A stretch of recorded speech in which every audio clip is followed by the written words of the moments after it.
As you wake up in the morning, you want to find the latest, greatest information about criminal cases and have an intuitive conversation about the suspects associated with these cases.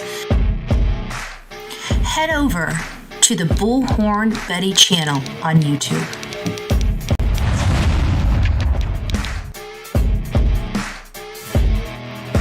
Get breaking news right here on the Bullhorn Betty channel.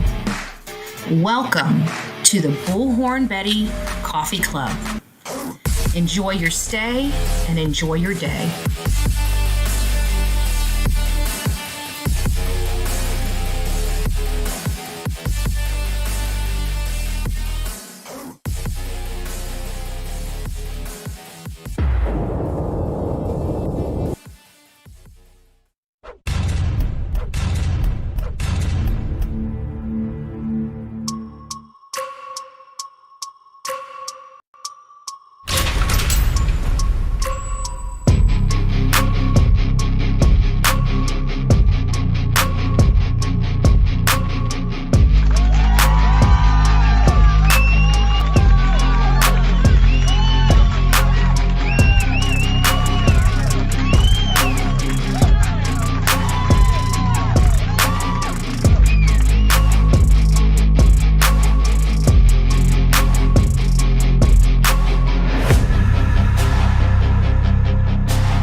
The other one. You guys know I'm tired. I just today. I don't know why. I just today.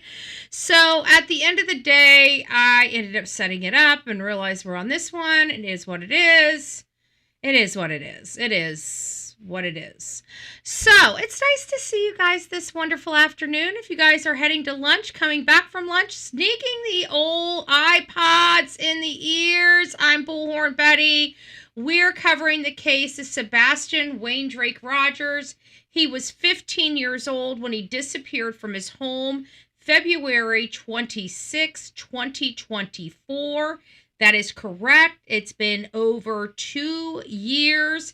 He had 8 days of searches, never a search again from any type of law enforcement body. They've decided just to, I don't know, give up on the case, hate the world, have poor leadership, just all around, just don't know what they're doing. This is where Pima County, when we said this is Sumner County 2.0, this is the case we are talking about, the Sebastian Rogers. And so I was coming across something and, the title kind of caught my attention. It was about a 7-year-old boy that predicted his own murder.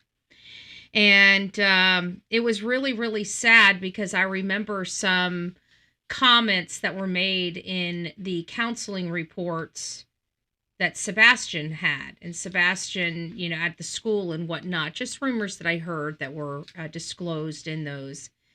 And it also brought me back to something that I heard from Seth Rogers on the interview that I did with him. So come on in, guys. We've got some probative information. I'm looking to see what you guys think. If this is going to be rough. This is going to be rough. So I do not give. This is the true crime community, folks. Okay, that you're walking into a walking trigger warning. Okay, it's true crime.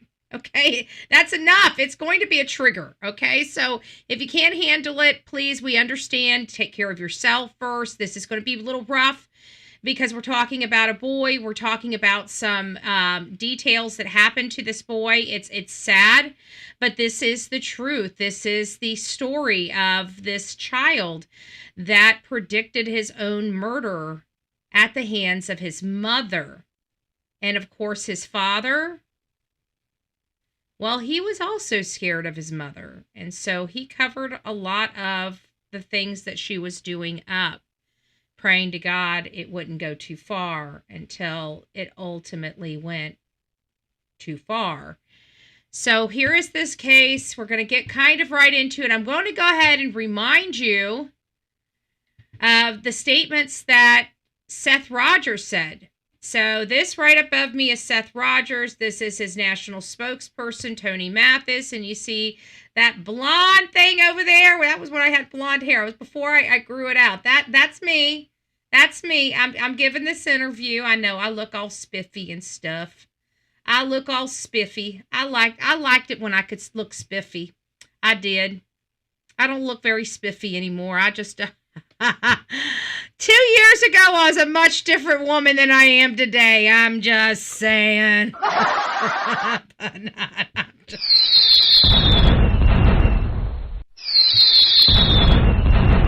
So before we get started on this stuff, let me just say hi. We don't get to say hi. We got a little bit of a smaller crowd this morning, or this afternoon, so we've got a little bit of time. So Melanie, it's nice to see you. Denise, Peggy, the real me too, Kathleen, Oma, it's nice to see you. West Virginia, holla girl. Stacy, hey. Downey, it's nice to see you. Candace, Jason, it's nice to have you here. B, Betty fan, it's nice as always. Let's see, Faye, I think I said hi to you, Faye. Candace, I think we got a Rue. Good afternoon. It's nice to see you. Patricia, it's nice to see you. Laura, I think I got everybody. If I missed you, Lisa, did I say Lisa B always? I did. I think I did. Patricia, I think I got everybody that's here, that's spoken to the chat so far. If I've missed you, I do apologize. Libby, it's nice to see you. It's nice to see you. I hope everybody's doing well. Okay, now that we got it all caught up, here is what I want to remind you about this particular interview. I think I went back a couple minutes, maybe. We're going to listen to a couple minutes of this. He had ADHD, then give him this. Got into arguments with psychologists at the school. You want to give him a cup of coffee every 2 hours. Well, you want to give him a pill every 4. I'd rather give him a cup of coffee and his kidneys will filter it out and he goes and takes a leak, instead of building stuff up in the system. And you're giving him Ritalin. You're giving him basically pharmaceutical meth. What are you trying to do to our kids? You wanted good, wholesome remedies to help you. He, as a child, needed to understand that what happens if something happens to me, and all of a sudden he doesn't have insurance anymore, and then all of a sudden he has no idea what meds he's supposed to be on or anything else, and he's got to learn how to take care of himself. He's got to learn to function on his own without the use of medication. And until he was 8 years old, he wasn't on any medication. I refused that stuff. Didn't have a single problem. Had a structure and routine in the house, and he flourished with that. So you kind of hit on something, and I was going to be getting into your relationship with Katie a little further down in this, but you said some things that kind of perked my curiosity. Was Katie abusive to you? She had a drinking problem, and when you say abusive, she was active duty Navy, and their slogan nowadays is I'm a sailor with a drinking problem instead of being a drinker with a sailing problem. You want to know about emotional, physical, all that, you can check all of those. Wow. I mean, I dealt with a lot. Being a stay-at-home dad, and I'm not doing a man's job, and getting told this all the time, that she does a man's job. No, you're not doing a man's job, honey. You're literally an electrician. It's a profession, all right? That profession is not limited by your gender. I'm very there's two jobs in the world, maybe three, but a man's job is to protect his family, and a man can impregnate a female. A female is supposed to take care of their children. All right. Very specific gender roles in my life. The way I was raised. Everything else is a profession. All right. I just I got tired of it. So when she asked for the divorce, I was good. I was like, please. So he was basically saying that there was abuse. And there was another time, now I don't know if he told me directly or he said it on another show, but there was a time when I had an opportunity to kind of clarify or find out. Like I said, I can't remember if he told me or if I saw it on another show or not. But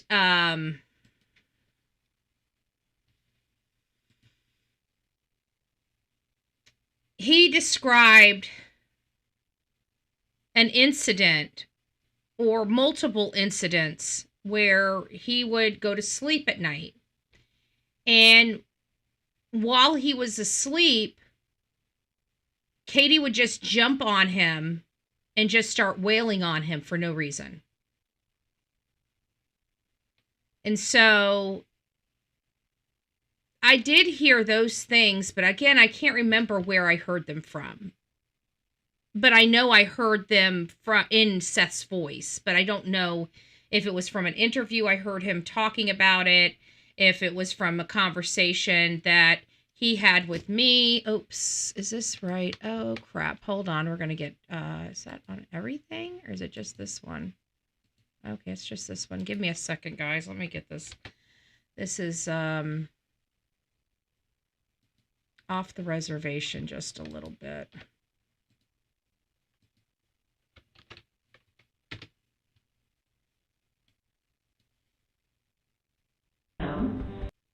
Okay. And I said, well, do you get up? And he's like, yeah. I knew the same. Okay. So we're going to be getting started on this particular story. And this is kind of where all of these, Betty, Seth told us that. Okay. He told us that. Okay. So I know it was somewhere, and I remember it being public, but I didn't know where it was. I mean, I knew it wasn't confidential because I remember saying it previously. But that was where it starts coming into play when I started hearing this, not necessarily right off the bat with this story here that we're about to hear, but when you start hearing when the grandmother comes in to this case, when the grandmother goes down to the sheriff's office, that's when all of these things are going to start you're going to hear like bells, these proverbial bells over your head are going to just start going off. You guys will understand when we get there. This kind of has me, it's got me a little creeped out. I won't lie to you. Okay. So that's why I'm being ginger with it and letting you guys know, we need to be sure that you guys are prepared to hear. I mean, this is about a 7-year-old boy. So, it's a little tough to say the least, to hear these allegations, to hear the story of the grandmother, to hear the story. So, if you guys find this interesting and you guys would like to learn more about this story, be sure to email me at bullhornbetty@gmail.com, bullhornbetty@gmail.com. All right. Thank you for that, Denise. Sorry, I read your comment wrong. I thought you said it calmed you down. That's great. It happens. We read comments wrong. I chewed somebody out, apparently, for a last name, but he was being a little stinker anyways. So it's like, you were going to get booted one way or another. So just saying, not playing. All right, so this is the 7-year-old boy that predicted his own murder. He told me. I knew how afraid Nathaniel was to be in that house. He had night terrors for at least a month. We'll try to protect you so you don't get hurt anymore. How many people were in your house that night? 2. I fighted back. I holded myself up as hard as I can. I ended up sick to my stomach. That's horrible. You don't do something like that to a child. Oregon, Illinois, February 17th, 2021. At approximately 2:35 a.m., 911 receives a desperate call for help. A woman says her son isn't breathing. Oregon PD rushes to her home located on the 400 block of South 10th Street. When they arrive, 34-year-old Sarah Safranek tells police she woke up in the middle of the night to go to the bathroom. On her way back to bed, she stopped in to check on her 7-year-old son, Nathaniel Burton. When Sarah leaned down to kiss his forehead, she noticed he was cold, his skin was blue, and he wasn't breathing. Sarah directs police to her son's bedroom, where officers find Nathaniel on the floor next to his bed. His father is administering CPR. Paramedics arrive and transport Nathaniel to a nearby hospital. Sadly, it's too late. An hour later, at approximately 3:25 a.m., Nathaniel is pronounced dead. Okay. So now you guys know the details of this case. It sounds pretty straightforward. We don't know why he was incapacitated. We don't know why he stopped breathing. We just know that, by this luck chance, this mother had to get up and use the restroom. And because she went and checked on her son, she was able to get help a lot sooner than he would have been able to get help otherwise. However, he still expired once he got to the hospital. And that's kind of where this story begins, because this isn't as straightforward as you might think. And when you listen to the guy, when you hear the guy, the husband, the father, and you look at him, he's a pretty big guy. And so your first inclination is, especially if you're already starting to feel like maybe there's a tidbit of abuse here, you're starting to now think maybe the father, right? The big guy, the one that has to go to work every day, probably gets frustrated when there's too much noise when he gets home. And because we don't know these people, we don't know if that's true or not, but in our brains, it could be. So now we're hearing the 7-year-old child. Now we know he is deceased. Later that same morning, as the sun rises and news of Nathaniel's death makes its way through this small riverside town, the community is in shock. Was it a freak accident? What caused this seemingly healthy young boy to die so suddenly and unexpectedly? February 18th, 2021. The next morning, the county coroner performs Nathaniel's autopsy. The results are bone-chilling. Nathaniel's death was no accident. He was suffocated to death. Nathaniel's death is ruled a homicide. Detectives obtain a search warrant for the house and call in the Illinois State Police Crime Scene Investigations Unit to process the scene. Now, I just want to remind you, let me get all caught back up. So, I just want to remind you that this house looks fairly normal. You guys saw the outside of it, not ran down. You see the inside of it. It looks pretty clean, right? Little cluttered, it's the kitchen countertops and stuff like that. But for the most part, a clean house, a nice middle-class home with what appears to be a normal and beautiful family. Just throwing that out there. That's what you're seeing, from the outside looking in. During the search of Nathaniel's bedroom, investigators note something odd. There's no sleeping pillow on his bed or in the room, just a donut-shaped pillow on the floor. When they remove the bed sheets, they make a grisly discovery: bloodstains on Nathaniel's mattress near where his head would lay. Outside, investigators search the trash and find bloody tissues inside a garbage bag. But it's what they don't find that sets off alarm bells. There's no evidence of a break-in or an intruder. The only two people in the house when Nathaniel was murdered were his mother and his father. I want to make sure you understand your rights here before you talk to me, okay? Because you don't have to talk to me. I think it's really... Okay, as you guys see at the top, this is Nathaniel's father. Okay? And Nathaniel's father is, he's a burly guy. He seems like he's willing to talk. It's really important that you do, but you don't have to. I can't. I'm not going to hold you down and make you talk to me, okay? That's not what this is about. I want you to talk to me, and I want to be able to tell you some stuff. So when we're done here, we have a much clearer picture of what happened, okay? At the police station, a detective sits down with Nathaniel's father, and he doesn't mince words. Okay, so your son was suffocated, okay? The pathologist, that's the doctor that does the autopsy and then gives the results, says that didn't happen on his own. He was suffocated by somebody else. There's only you and Sarah in that house. Let me ask you first, did you suffocate your son? No. Okay, so you are in an incredibly tough position right now, okay? You're here in this spot in between your wife that you love and your dead son.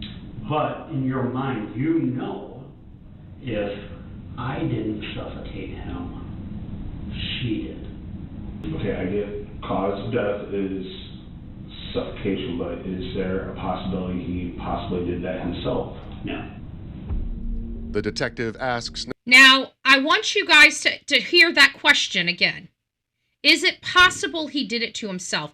This is going to be so important because it's going to enrage you. And the reason why I'm bringing this up is because I have to feel that, you know, Mr. Proudfoot's probably acting a little bit like this, you know? You think we did something with her? No, he just walked out the door. He just walked out the door. We know he had to have walked out the door. There's no way my wife would be able to hurt him. He had to walk out the door, right? Right? This is not the part. We're going to get there. We're really going to get there. Nathaniel's father to walk him through his son's final hours. After dinner, he was playing with the dog for a little bit. Between 8:30, he usually goes to bed. I read him a book. Kind of sounds like Sebastian Rogers. He went to bed at 9 o'clock, right? 15-year-old bed. 7-year-old goes to bed 8:30. 15-year-old goes to bed around 9, right? Right? So this is kind of sounding like he went to bed. Let's keep going. Okay, so you go into the bedroom and read him a book. Yeah, I read him a book. So 8:30, you read to him. Did he fall asleep while you're reading? No. No. I usually tuck him in. He gives me hugs and kisses before bed. Okay. That sounds like a good father, you know? It sounds like a normal father goes into the room, reads a book. But in our minds, if we were following this case at this time and we heard this, what are our minds telling us? He's the last person to see this child before this child is dead, right? He just talks about reading his child a book. Last person to see this child alive. Goes out after he's done, goes out. Let's listen. Okay, so then he was still awake. You leave the room, lights off. You shut the door, keep it open. I keep it open a little bit usually so some light goes in there. After he said goodnight to his son, Nathaniel's father joined Sarah in the living room and So, like I said, now we have a situation where if we were following this case back in 2021, we would be looking square at Dad. Dad was the last one to be with this child. He put this child down to bed. And the next time anybody sees this child again, he's fighting for his life and ultimately dies on his way to the hospital, and he was suffocated. we would be looking at Dad. As you can see in the title below, we're looking at Mama. They watched TV together. Around 9 p.m., he says he left Sarah in the living room and went to bed. So then you go in, you go to bed, you fall asleep. 9:30, somewhere around there. What's the next thing that you remember happening? I'm getting woke up at like 2:30 in the morning. He's not breathing. Okay. How is she? Do you hear her from the bedroom yelling, or she comes in? I opened up my eyes and she's like right at the doorway. He's not breathing. Okay. He says he grabbed his cell phone and ran to Nathaniel's room. That's where I saw he was pale and turning purple. Unaware that his wife was already on the phone with 911, he called 911 too. So I pull him off the bed, like I was instructed on the phone, started CPR. Tell whoever showed up. So from 9:30 to 2:30, you don't know what happened between Sarah and your son? No. Okay. All I know is what happened from the time I got up to now. The detective senses he's not being completely forthcoming, but Not being completely forthcoming. Who doesn't believe Christopher Proudfoot has been completely forthcoming? Put a 1 in the chat if you believe Chris Proudfoot has absolutely been forthcoming with law enforcement and the public. Shame on us. Or 2, hell to the nah. He has not been truthful and forthcoming with law enforcement. 1, that he has. 2, that he has not. Has he been truthful? Has he been truthful? Yes, he has, or no, he has not. Okay, so we believe that even Christopher Proudfoot hasn't been forthcoming to law enforcement or we the people, the public. I'm a 2 as well. Oh, hey, Samantha. It's nice to see you, love bug. I hope you're doing well. This is going to be hard for you, babe. I'm just forewarning you. Hey, Freebird. SCISO, it's nice to see you. All right, so you guys see, so we all, a big fat, yeah, hell to the nah. Oh, Chili, hey.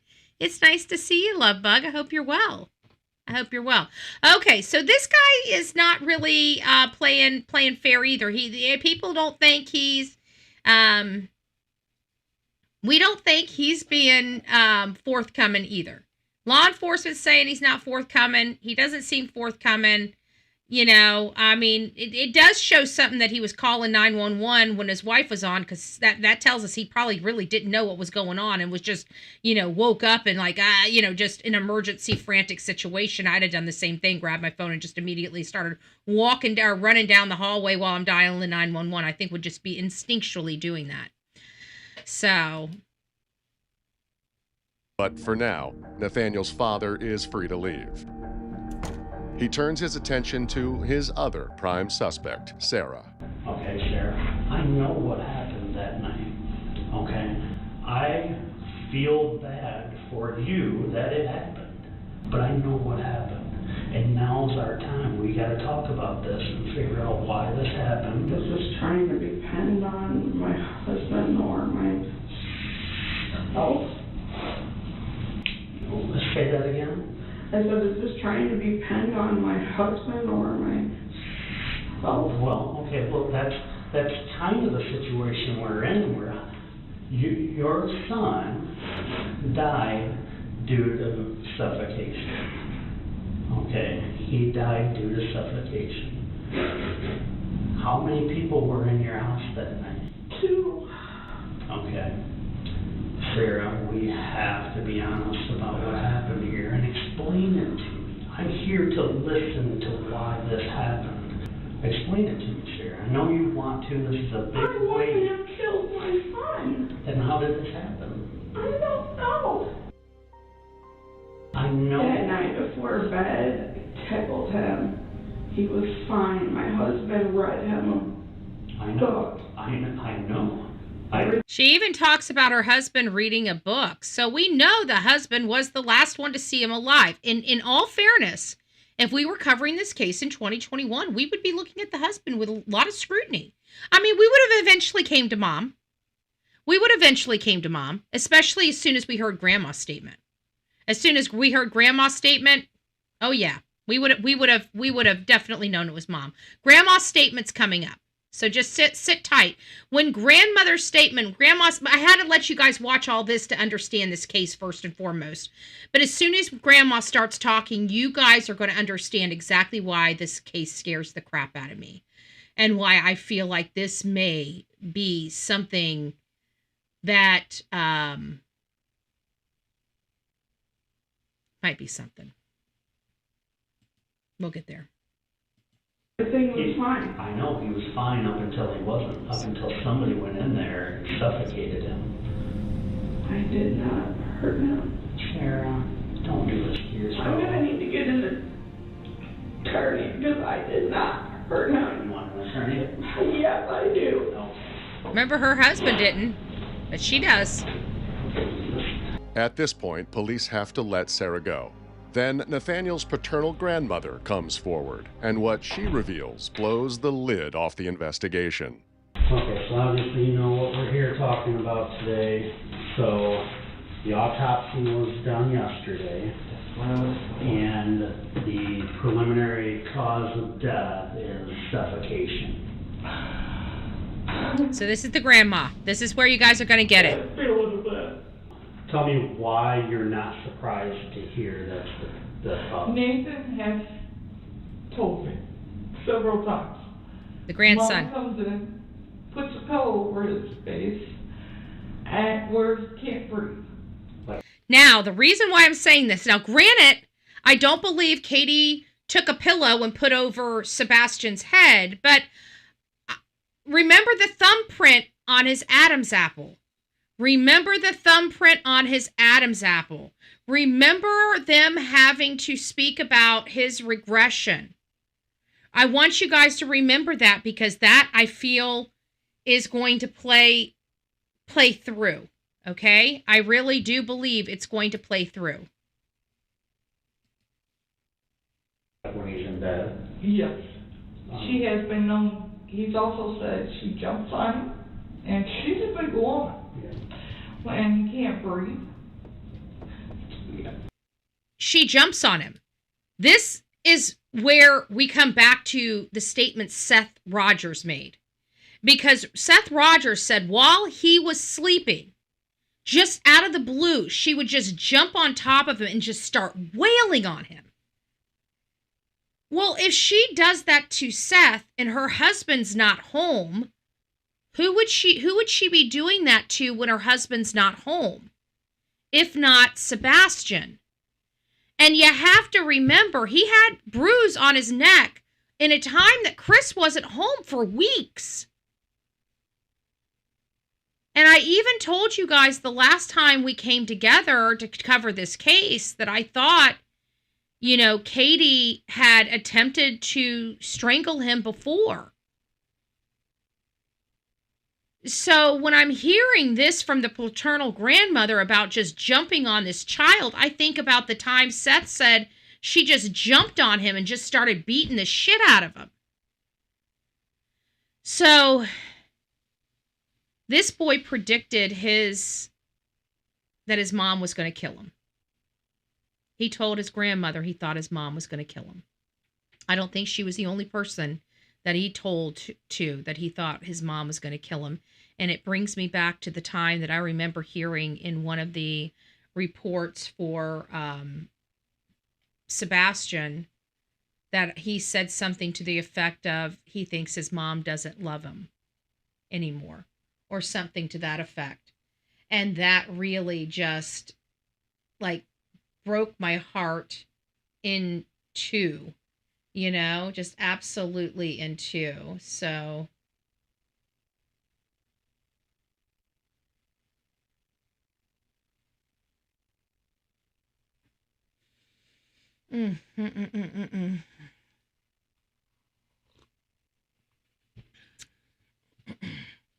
Looking at the blood evidence, both are involved. We have no blood evidence in the Sebastian Rogers case. I don't even think they did forensics of the house. And this is why it's so important, because they would have seen all of this abuse if they had. So, we're also talking about hearing about another mattress being out in the garage at this time too. It just, counseling reports allegedly. Yes, Lisa, thank you. Okay. So was this like during the night? While Daddy's sleeping. So he said, well, Daddy's sleeping, Mom comes into the bedroom with this pillow on the head. Right. Okay. That's not all little Nathaniel confided in her. So, the bathtub, Daddy had to pry Mommy off of me because she was trying to drown. That was in the bathtub? Yes. He had to pull her off him when she was holding him under the water in the bathtub? Yeah. The violence didn't end there. I was in the bathroom with Nathan, black and blue marks. And I went flying out. Where were the black and blue marks? All over his back. Okay, I want to go back a little bit. Little Nathaniel confided in. So was this like during the night? While Daddy was sleeping. So he said, well, Daddy. So you would think that, okay, Daddy doesn't know anything about it. But he does. Because she was trying to drown him. And Daddy had to come in there and get her off of him. Mom comes into the bedroom with this pillow on the head. Right. Okay. That's not all little Nathaniel confided in her. Here. So, the bathtub, Daddy had to pry Mommy off of me because she was trying to drown. That was in the bathtub? Yes. He had to pull her off him when she... And let's be honest, there is no reason a mom needs to be in the bathroom with a 7-year-old child. A 7-year-old child knows how to wash from the front to the back and from the top to the bottom, okay? They don't need a mommy in there, I'm sorry, that's a little too old for mommy to be in a bathtub with a child as well, Just pointing that out. He was holding him under the water in the bathtub. The violence didn't Nobody end does. there. Yes, exactly, I was Denise. in the bathroom with Nathan, black and blue marks. And I went flying out. Where were the black and blue marks? All over his back. Nathaniel's grandmother says she told her son about seeing the bruises on Nathaniel's back, and she confronted him about the bathtub incident. So when you confronted him, he told me you had to pull Sarah off of him. He said, yeah, I did. Yeah. Did you, what happened from there? Nothing. Then he mentioned it to Sarah, and Sarah got mad, and she denies everything. Was DCFS told about that? We would report everything, and they blow it up. I had called the... That comes back to the Department of Children and Family Services, once again, involved in another child's life before this child was murdered at the hands of their parents. I just, I keep wondering why the hell we're even funding the Department of Children and Family Services. They're absolutely worthless at this point. They're absolutely worthless. More children die after being seen by them than any other time. It's just worthless. It's absolutely worthless. Hotline. They told me if it's not seriously injured or hospitalized, they couldn't do nothing. The detective notes that her son never mentioned these incidents to him in his police interview. So I interviewed him yesterday. It was kind of like he didn't know anything. How can we get to admit more of this stuff that he knew about? To tell you the truth, he is scared of her. Wow. The big burly man scared of the abusive wife too. Obviously she has no problem taking a life. I would be sleeping with one eye open. That would just give me the EBGBs. I don't know how I could sleep next to somebody that just took a life. I would be, I don't know. It unnerves me. It unnerves me. So he is scared of her too, folks. Betty, it's time We protest CPS.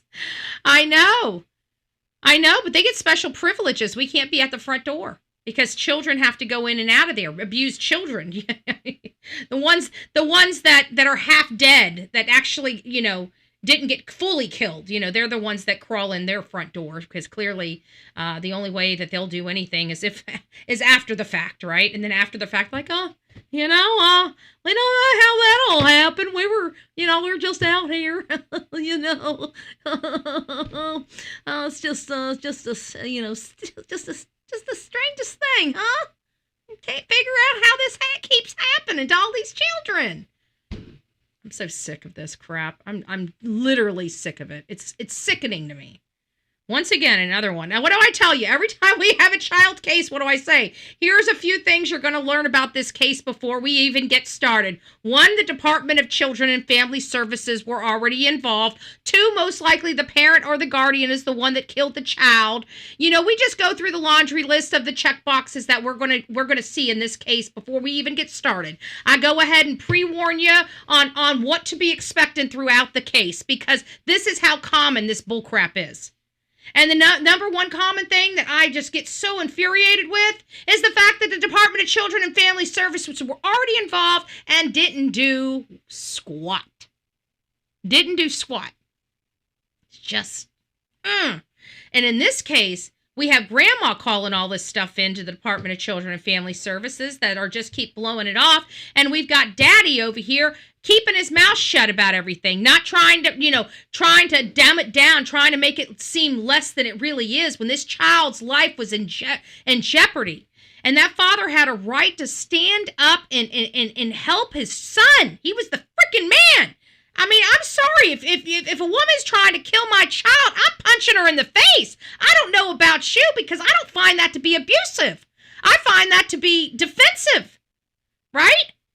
When you are allowed to defend you and yours.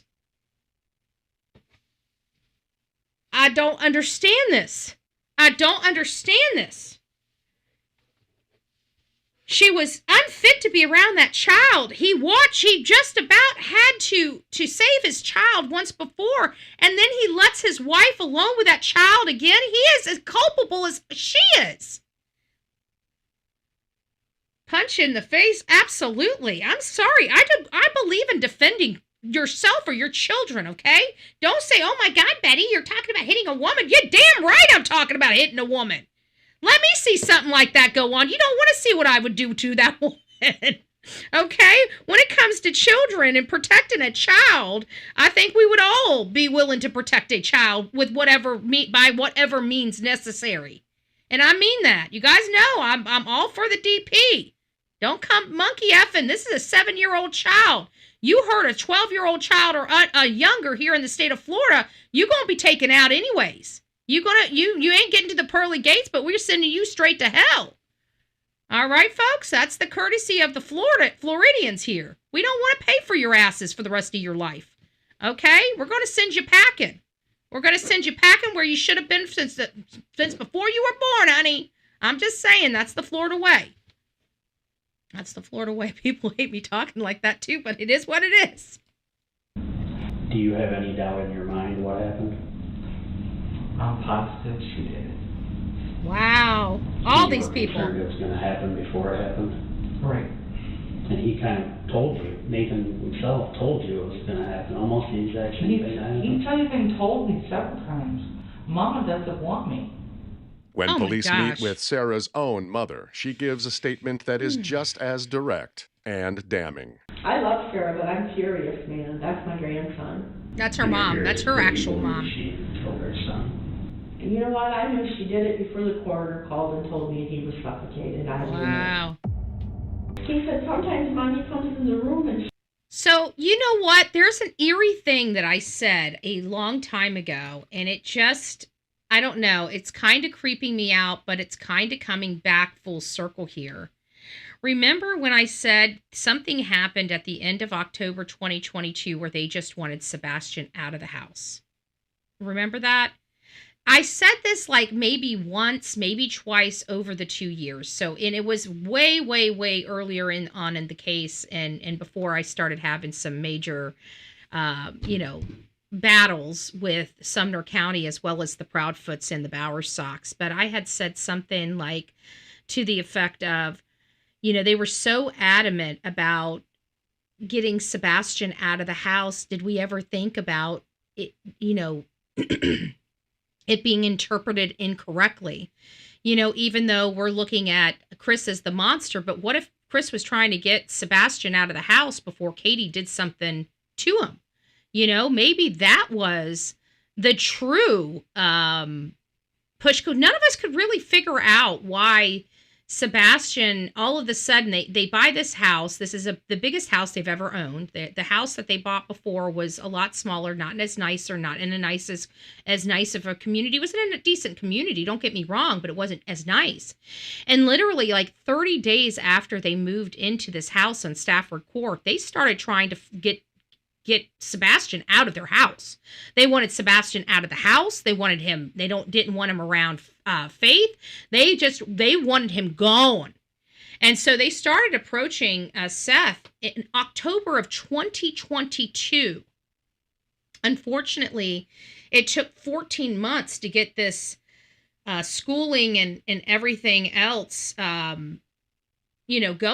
So I'm not sure, I really am not sure what I can say about this other than I feel like maybe there is something that Chris was never telling us that was really pushing for Sebastian to be out of that house, to get out of that house. Something was going on pretty bad. Did Florida recently pass a law, if you hurt a child, you don't get a second chance anymore, that you basically don't get out? We protect our children around here. I don't know. I know that if you essay a child, that's a capital crime if that child's under the age of 12. If predators want to prey on children, I wouldn't come to Florida. Okay? I believe that children in Florida are the most protected. We can't protect the children from horrible things happening to them, not all the time, but we definitely make sure that when we find their ass, they're charcoal, okay? They will never hurt another child again. That is the stuff that we do here, and I'm telling you, we don't play. Like, I'm so pissed off at my freaking Florida, my politicians here and the representation I'm getting up in Tallahassee, that I'm going to be selling my house and moving further closer to Tallahassee so I can start holding the people at the top accountable for what they do down here. Because I do not like politicians lying to my face. And if you think I will not show up in your office and make a scene, you don't know me, okay? I will be happy. I'm happy to get, they can't throw me out of the Senate and the House forever, okay? Because it's a government entity. You just can't do that, especially if I'm not violent. But I damn sure don't have a problem making a scene, and I damn sure don't have a problem getting booted out, okay? Just don't drag me out. If I gotta go, tell me. Don't put your hands on me. Don't put your hands on me. That's all I gotta say. That's all I got to say. But this lady here has already smothered her child, has already tried to drown her child in a tub, and her husband leaves her alone with her child? What the hell does he think is going to happen? This woman seriously did not want this kid, and her husband knew that and allowed his son to go through all of this abuse until it was too late. She sits by me like she's smothering me, and I said, what do you mean? He said, sometimes with the pillow. He said, sometimes she's got a blanket around her and she leans on him.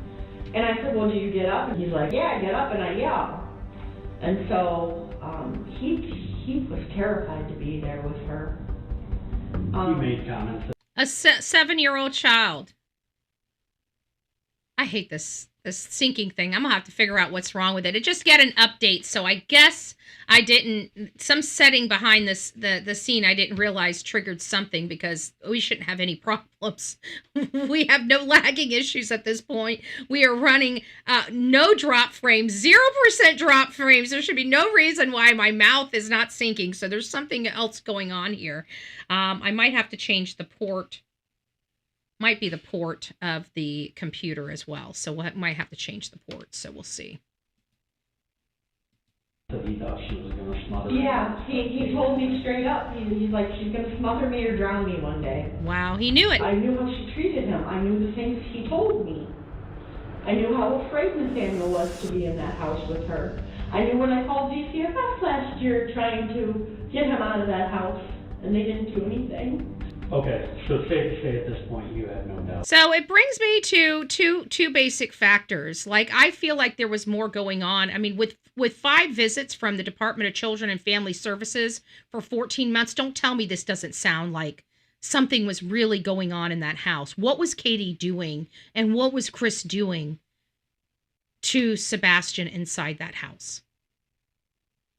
Because we know that this just didn't just happen. You know, happy kids just don't walk out the door. That was our first clue. Oh, I don't know why he would just walk out. We were fine about nothing. Well, autistic children don't walk out. They don't think to walk out. Okay? You know why they don't think to walk out? Because they're structured. They have, calendars of stuff. It's not scheduled. Now, if you put on the schedule for him to run away, well, then you know what? He might run away because it's on the schedule. But if it's not on the schedule, he ain't doing it. So we're here with a situation that we know that this bad stuff was going on in that house. We know it. We have the evidence to prove it. Okay? We don't know what's contained in that evidence, but we do know there were 5 CPS visits to that house. How do we know it? Because the father told us after he had to sue the Department of Children and Family Services to get the reports and was threatened to be arrested if he disclosed the information in those reports to the public. So he only disclosed what he could disclose lawfully and legally without being arrested, and there was 5 different visits to that house. That's what we learned. That's what we learned. So I just want to put that out there. Sumner County is willing to arrest an innocent father that possesses their failures in black and white at the Department of Children and Family Services. So they're willing to arrest the father for possessing the evidence that they didn't do their job, but not Chris and Katie that has been abusing that child that warranted those 5 CPS reports. I want you guys to understand the real Sumner County and the sheriff and the detectives and the law enforcement and the corruption that resides in that community to be that low and that much of monsters, to constantly be arresting innocent people to intimidate them into silence. Well, I'm sorry, there's a lot of people that are sick and tired of being intimidated. So we just, like I said, what happens when I feel fear? I make a lot of noise. I get a lot of attention on it. Why? Because nobody's going to hurt me unless there's a lot of witnesses to see it. But we definitely know that there was mandatory reporting of child abuse from that home multiple times. Multiple times. And then we hear stories like this because this child is missing too. We have Sebastian. He's missing. He's missing. What happened to Sebastian?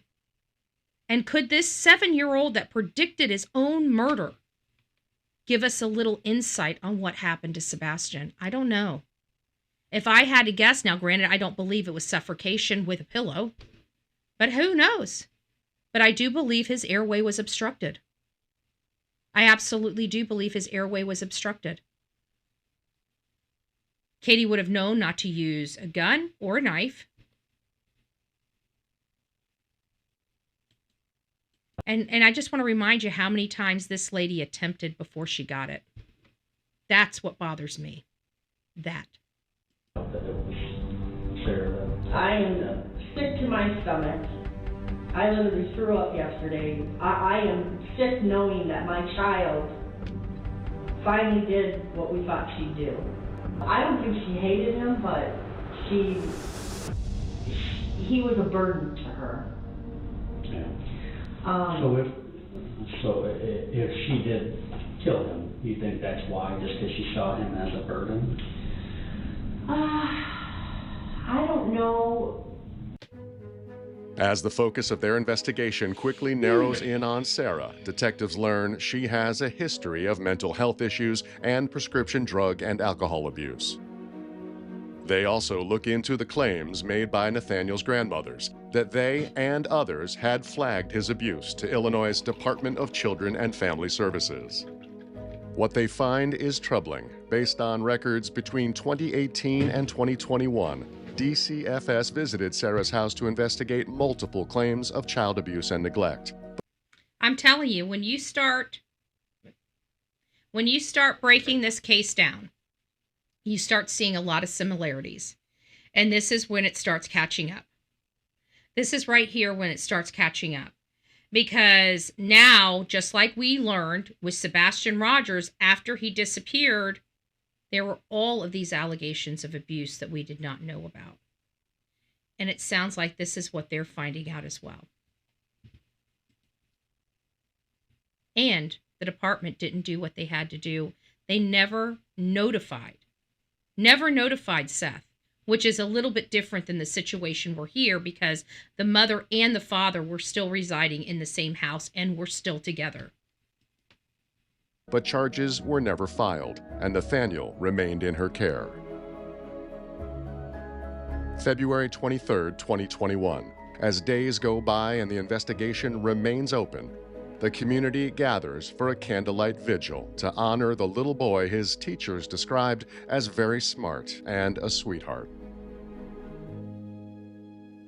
Neither Sarah nor Nathaniel's father attend the vigil. But after speaking with his mother, Nathaniel's father meets with police again. Okay, well, I've asked you for... Never attends. I want to bring that up. Never attends a vigil. Never attends a vigil, folks. Never attends a vigil. Why is that important? Because most of our guilty parents do what? Never attend a vigil. Isn't it funny? Isn't it funny? Most of our guilty parents never once attend a vigil. Why? What is it about a vigil that makes guilty parents just panic and just not show up? Another case like Sebastian Rogers, you're damn right. That's why this one has me spooked. It has me spooked as all get out. For anything you've seen happen between him and Sarah. But we don't need to talk about that last interview. Let's, we're talking here now, and I just want to have you tell me now, because I talked to your mother, and your mother told me that she's told you about things over the years that she witnessed herself. So I know you at least know about that, but I know there's other things that you've seen over time, and you've had more time to think about it right now, and you said maybe that day when I first talked to you, it was so soon after you didn't have a clear head. Is that what you're saying? I still don't have a clear head, but I'm trying to remember. Okay. So what I brought up was that incident where I still don't have a clear head. Bull crap. You're a child's father. You're a man. You've got a backbone. You've got a pair of nuggets. You know what the hell's going on in your house. I call bullshit. But this is the kind of garbage that we deal with from these fathers that want to protect these criminal women. He had every opportunity to tell this man what is going on in his house and get his son some justice, and he chooses over and over again not to. Yeah, but I guarantee if Seth saw this stuff, he would be freaking singing like a canary. He would have never let this crap happen. Where you guys, Nathaniel had gone to your mom's, and your mom, she said that when she saw him, he had bruises on his back. Yeah. Okay. And can you tell me, you know about that? Yes. Okay. Tell me exactly what I don't know. I don't really remember what it was all about. Of course not. You think it was? I was saying maybe a couple years back. Maybe a couple years. Yeah. Okay. So tell me what happened. Basically, hit him with her cane. I had to pull her off. She was hitting him. Where was she hitting him? Back. on the back. And she was. So she's taking her cane, and this was a couple years ago. Now, mind you, this boy's only 7 years old, so you're talking about a 5-year-old child. And she's taking her cane and smacking him as hard as possible in his back. So much so that she bruises his back black and blue, according to his mother. And this man knows about it. And he had to pull her off. He had to pull her off. And he is just completely shocked, doesn't understand what happened to his son, according to the first interview. By this interview, well, now he's having to answer some more tough questions. And look, he knows a lot more. Well, imagine that. Was using her cane? Yeah. Where was that happening at? In the living room. And do you know why at that time? I'm not sure what it was all about. Where was he standing or laying or? He was starting to crouch over, and I just happened to walk in. I think I was coming out of the bathroom at the time, and I literally had to pull her off. So she was hitting him with the cane in the back? Yeah. And you grabbed her and made her stop? Yeah.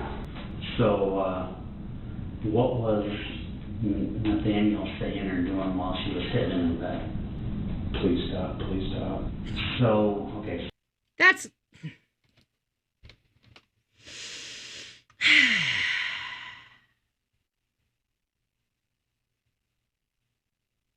infuriating.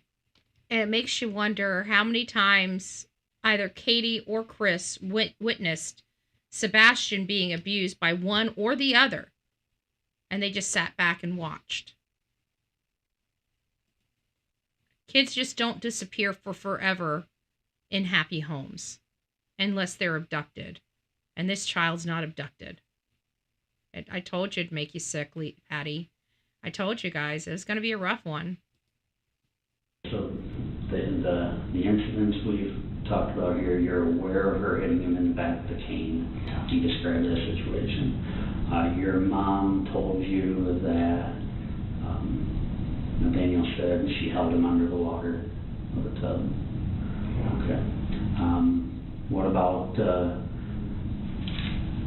when he has told her that she smothers him, puts a pillow over his head? What did she told you about that? That, no. I don't believe she has, but the more I think about things, I'm sure they will pop up. Despite admitting that he witnessed Sarah harm Nathaniel on multiple occasions, Nathaniel's father still expresses doubts about her guilt. You never, after seeing all this, hearing all this, you never thought there's something's not right here. I knew there was riffraff. Yes, I never thought she would have killed our son. Personally, I don't know how true that is. I know you're saying it's true. Hard for me to believe it right now. Oh, hard for him to believe it. Oh, let me catch up. So hard for him to believe it. It's hard for him to believe it. He's had to pull her off of him while she's trying to drown him. He's watched her beat the crap out of this child with a cane. And then he's describing other things that we didn't even know about, and he's shocked she went too far and killed their son? This dude here needs to be in jail, right along with the piece of shit wife he chose to make a baby with. You don't get a get out of jail free card because you're dumb as a box of rocks.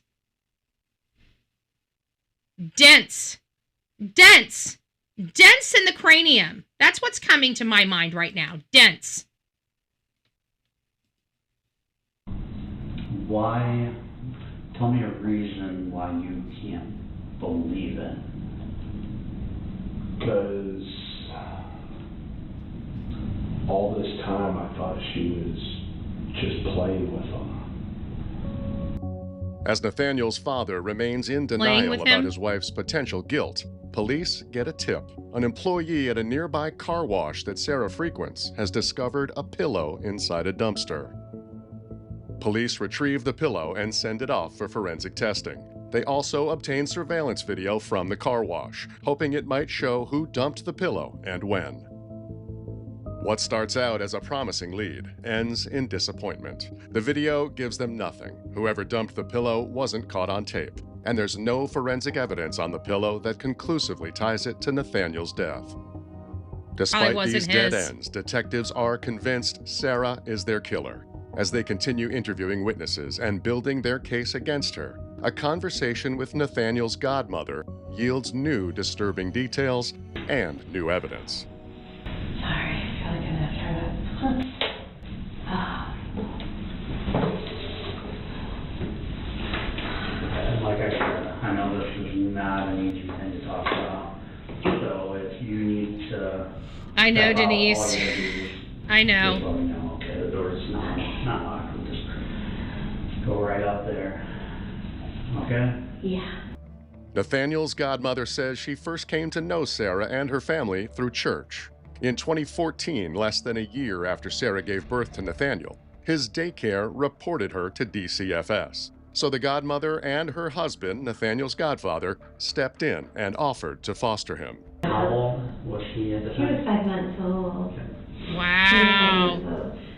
They also told us that the daycare... 5 months old. Hurting her child at 5 months old, and this father is acting like, oh, I don't know. I can't believe she would do this. I can't believe. I understand you're saying she did, but I just don't see how.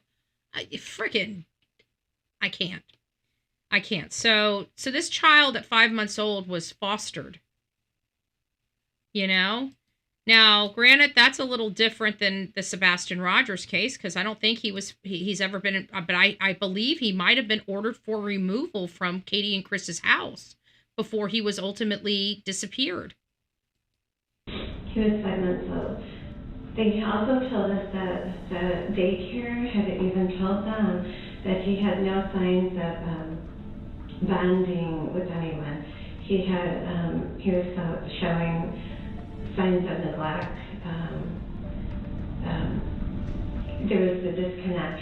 He had just never bonded with anyone. There was emotional, signs of neglect because of that. When Nathaniel was placed in their care, physical signs of neglect were visibly evident. He had scratches on his body and a large egg-sized lump on the back of his head. There were other signs, too. He would just scream and scream when he wanted his bottle. He just screamed like he was never going to eat again. At one point, with Sarah and her mother's blessing, his godparents attempted to gain custody of Nathaniel. However, a judge eventually ended up awarding sole custody to Nathaniel's father, who was living with his own mother at the time. Soon after, he and Sarah got back together, and for the next several years, Nathaniel bounced back and forth between his parents and his godparents. When we got Nathaniel back, he had night terrors for at least a month. He would wake up in the middle of the night just screaming and screaming and screaming, and we'd have to calm him down. Nathaniel's godmother describes in heart-wrenching detail what it was like handing Nathaniel back over to his parents. Way before this, we would start taking him back, and he figured her out and knew where he was going, and he'd start screaming in the car. I mean, when he was little. And we're crying, and we get him to the house, and Sarah's like crying because we can't even get him out of the seat because he won't let us unbuckle it. Over the years, she and her husband contacted authorities to report their concerns. She also collected evidence of her own, cell phone videos she filmed of Nathaniel describing some of the abuse he suffered at the hands of his mother. So tell me that again. She did what? You were in the bathtub already? Yeah. And you already had water going? I turned it off. Yeah. And then what? She came in there? Yeah, and she tried to get me to not breathe. How? She grabbed my neck and she tried to put my head underwater. Put your head underwater? Yup. And what did you do? I fighted back. You fighted back? I holded myself up as hard as I can. Well, that's horrible. You don't do something like that to a child, do you? Yep. No, I'm confused. What really happened? So what did Mama Sarah do to you? She slapped me, punched me. She slapped you and punched you? Yeah. Where at? In the leg? No, here. In your face? And then she punched me here. Ouch. Did you cry? Yeah, I cried so loud. Did you? Did she say she was sorry for hitting you? She didn't say she was sorry? She just walked away and got back in the front seat of the car and drove. Jesus. Oh, okay. Makes you wonder how many times that might have happened. What, did you have lumps on that for a couple days, or just Only did it go for away? one day. One day, then it went away? Yeah. Yeah. Was it like right here, or by your No, ear? here. Oh, in your jaw. Yeah. But All don't right. tell anyone. Why? Am I not supposed to tell anyone? Yeah, because you'll get everyone in trouble, and I'll get in trouble, and then I'll be more bleeding. Oh, is that what she told you, not to tell anybody? Yeah. Oh, okay. But I don't care because I have to tell the truth. Do you? Okay. But don't tell her Well- because she'll be so mad. Yeah, well, Papa will try to protect you, okay? We won't tell anybody, but we'll try to protect you so you don't get hurt anymore. Is that... And think about it.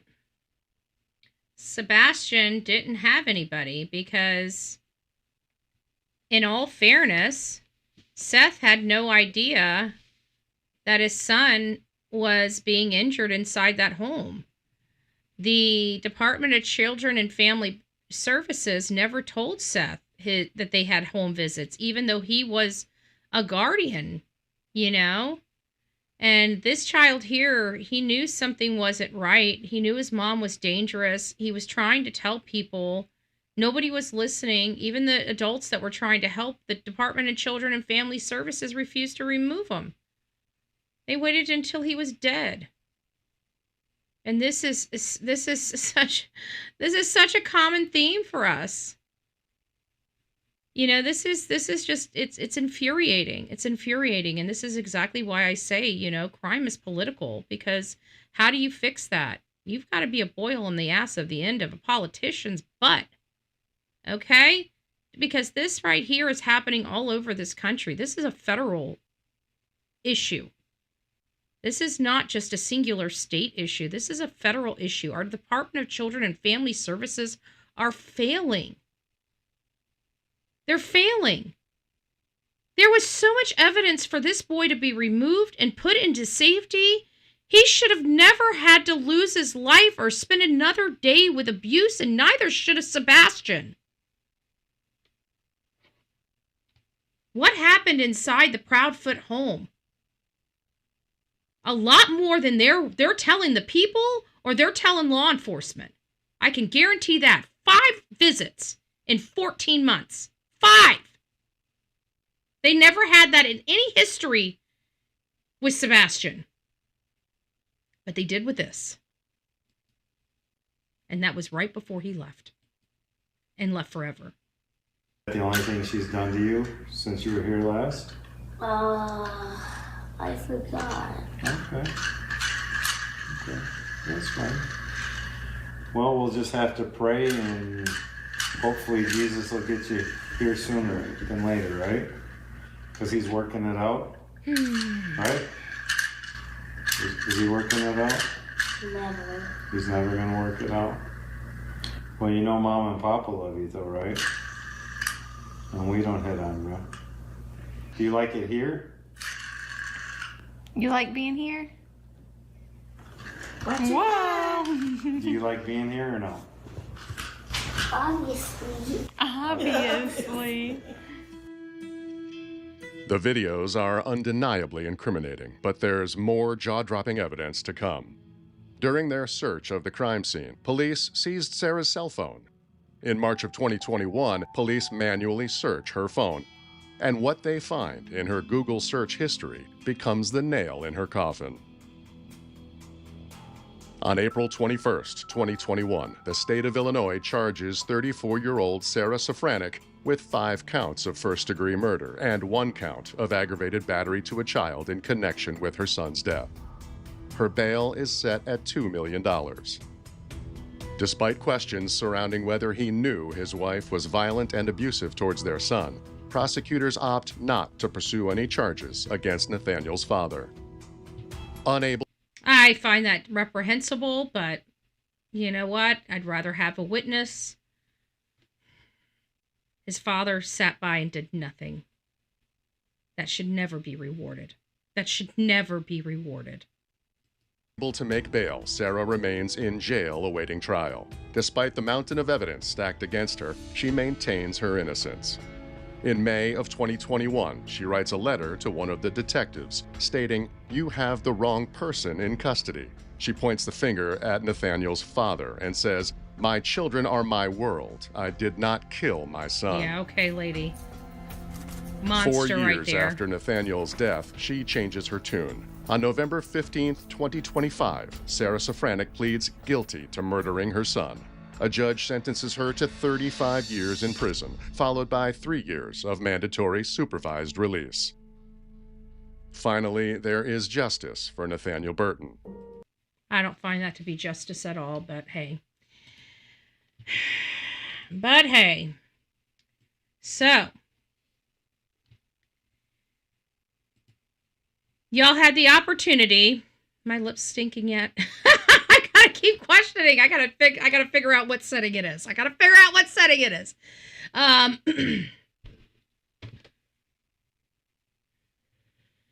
I told you that was going to be really, really hard.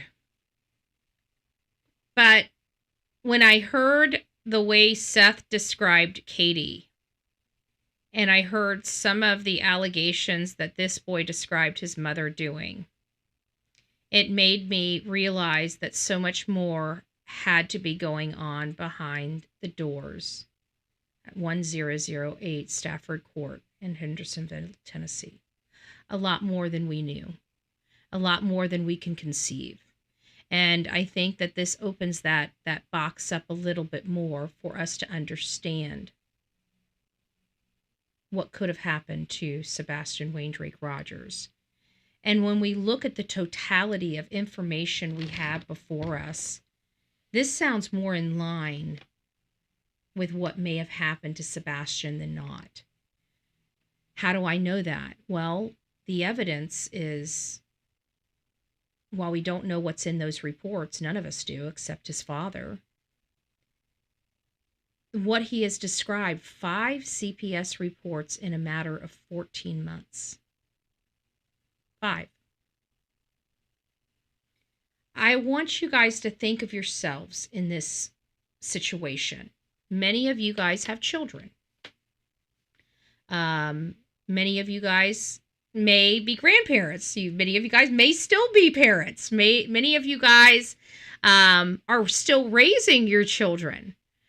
I want you to think about how many times you've personally had the Department of Children and Family Services involved in your home in a 14-month stretch. And you decide for yourself whether you think that is out of control.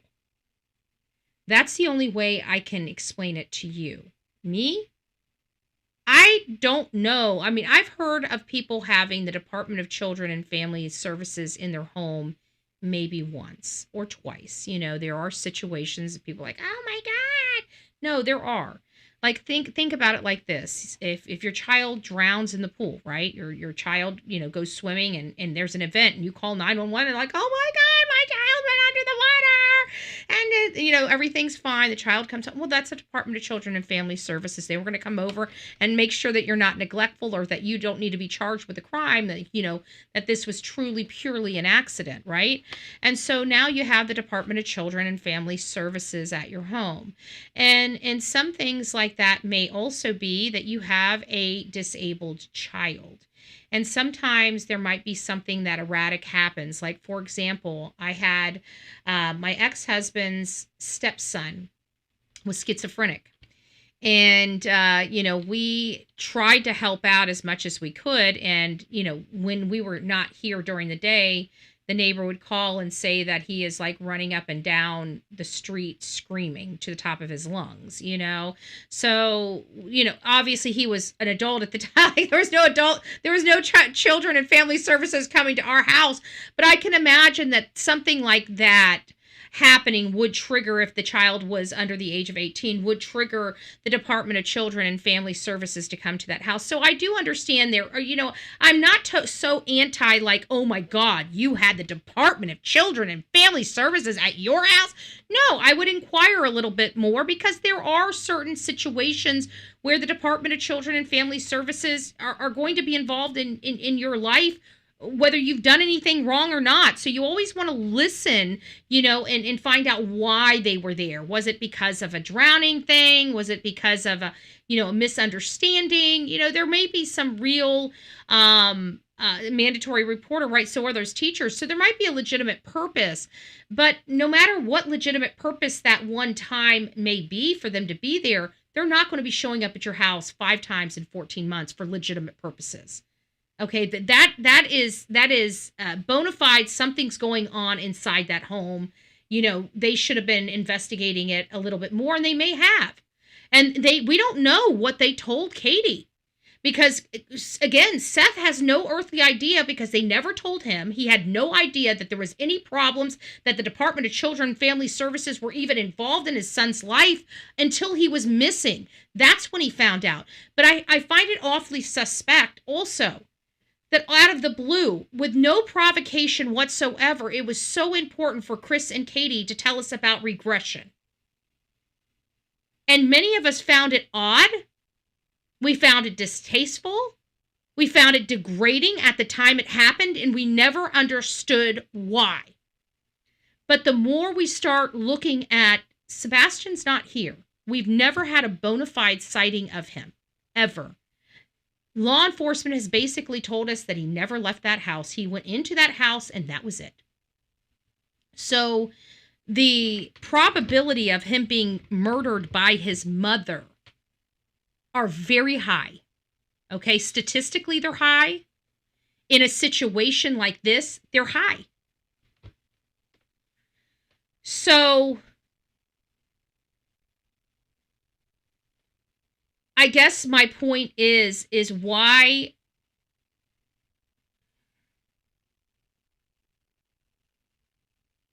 I really don't know why he was left at that house. And I really don't know what Katie knew, or if she knew that they were going to be recommending his removal from that house. And maybe she didn't tell anybody, because again, it wouldn't have been something Seth knew about. Seth had to sue the Department of Children and Family Services to find out this information, and then hearing about this 7-year-old and seeing some elements that seem to be true in the Sebastian Rogers case, it really does make me pause and say, who was the one levying the abuse on Sebastian?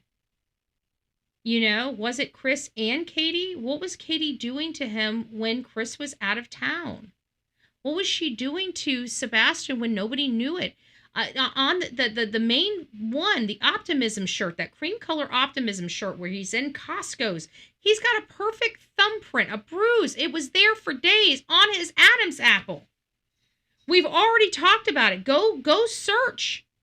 Go into my channel and search throat.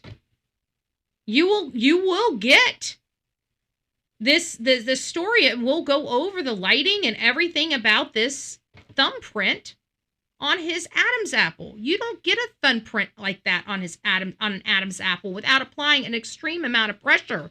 And I even told you guys the last time we talked about this that I truly do believe that Sebastian, that she tried to do this before she ultimately was successful. These elements ring true in this 7-year-old's case that from 2021.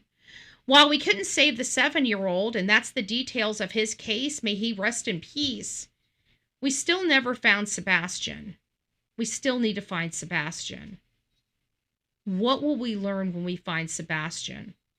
Maybe that's the reason why he's been hidden so well.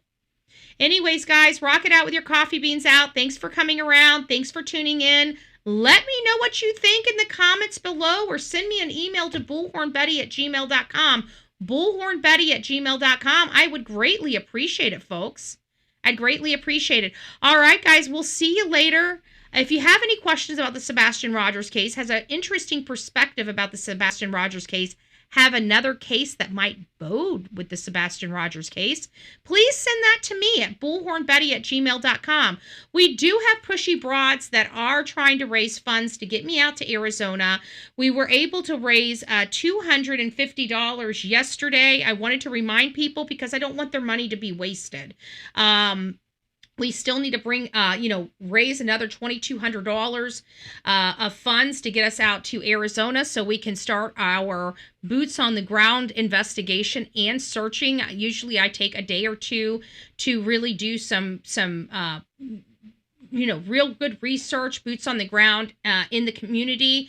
And then we typically go out and start searching in the field once I identify some areas of concern. So, wonderful, Jilly. Well, we appreciate you being here. I hope everybody's doing well. So that's kind of where we're at. So if you guys would like to participate with that, you guys can do that by Super Chat, Super Sticker. Those on the replay crew can use the Super Thanks. And of course, we have PayPal, Venmo, and Cash App. Not required, not expected, but if you would like to participate on getting me out to Arizona, we would greatly appreciate it. And so God bless each and every one of you. It's just an option, but again, we've already raised $250. If we don't go out there, what are we going to do with the $250, I guess is what we're going to be asking the people that donated it. I can give it back if you guys would like, whatever you guys want to do. We know who the pushy broads were. We know the pushy broads were. So let us know if you want to continue to raise funds to get out to Arizona or what we're planning on doing. Anyways, we'll talk to you guys a little later this afternoon. It's already 2:20, so I probably won't be back until this evening, if at all. I did not sleep well last night. I'll apply it to the legal fees. Yeah, that's probably what we'll ultimately do. Thank you so much. But I don't want, if we can get out there, I mean, I know that Robin's wish is to get us out there. I know Pammy Bear's wish is to get us out there, and they're the ones that have funded the majority of this so far. So if we can get out there, please, please, please, let's get out there. But we're going to have to do it sooner than later if we're going to get out there and make it impactful. So let me know what you guys would like to do. Send me an email, bullhornbetty@gmail.com, bullhornbetty@gmail.com, and we will talk to you guys later. Take care and God bless.